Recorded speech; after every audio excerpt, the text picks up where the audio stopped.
Now, we turn to those that are going to be arraigned this week, and we go to Alexandria attorney Chris Amolsch, a trial lawyer with experience in terrorism cases like these and a critic of the Bush administration's handling of the suspects in Guantanamo. Chris, you heard the general describing the way this court is set up in Guantanamo, and he says that all the lawyers are there with the suspects who are being arraigned there in the courtroom. The press is going to be held in a separate room, sort of cordoned off, hermetically sealed in a room where the audio can be muted when classified information comes up. You have any concerns at all about the fairness of this setup? Enormous concerns about it. I mean, what the general described is the way things happen in a normal courtroom, where you argue about issues and judges make decisions based on a full review of the facts.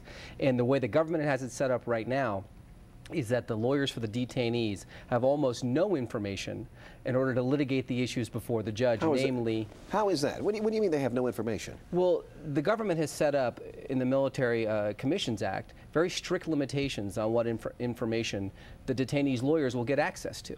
They are not given access to anything that's quote-unquote classified. They are not given access to anything that's quote-unquote exculpatory that could be classified. They are given reasonable substitutes, whatever that means. And so not only are they not given the information to make the decisions, they don't know how this information was gathered. So if you want to have an argument with the judge about whether something was the result of torture or not, there's no way even to make that argument because the government prevents you from knowing how the alleged confession was obtained. So therefore, no one who is going to be there observing this trial is going to know how this information was uncovered. No, they're not, and the government has set it up that way. They don't want you to. I think the government is so afraid of what might come out that they have voluntarily dismissed the charges against al-Qahtani, who they held for 6 years or 7 years, saying he was a mastermind terrorist.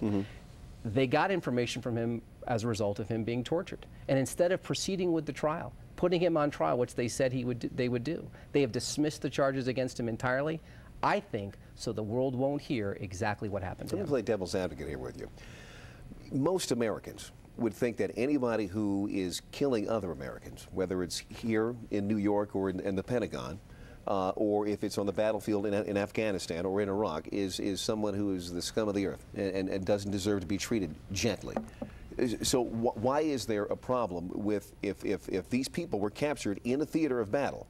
Why is it that we should be bending over backwards to even try to be fair with them? Leon, that's an excellent question. And I'll tell you I'll give you an example of the only way you have to think about this.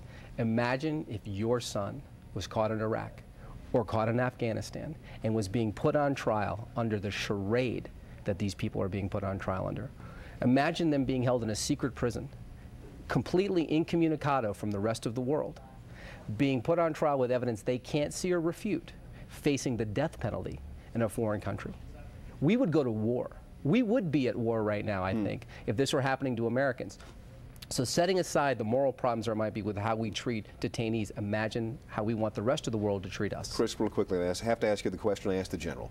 Any suspicions at all about the timing of this? If this trial does begin in September, leading into this presidential campaign, is there any suspicion here that this is being choreographed somehow, some way with the presidential campaign in mind? I think it's impossible to come to the conclusion that it's not being choreographed. It's not? It's not being choreographed. I think the government, George Bush and President Bush and his administration has spent 7 years saying they're going to put people on trial at these tribunals, and he's about out of time.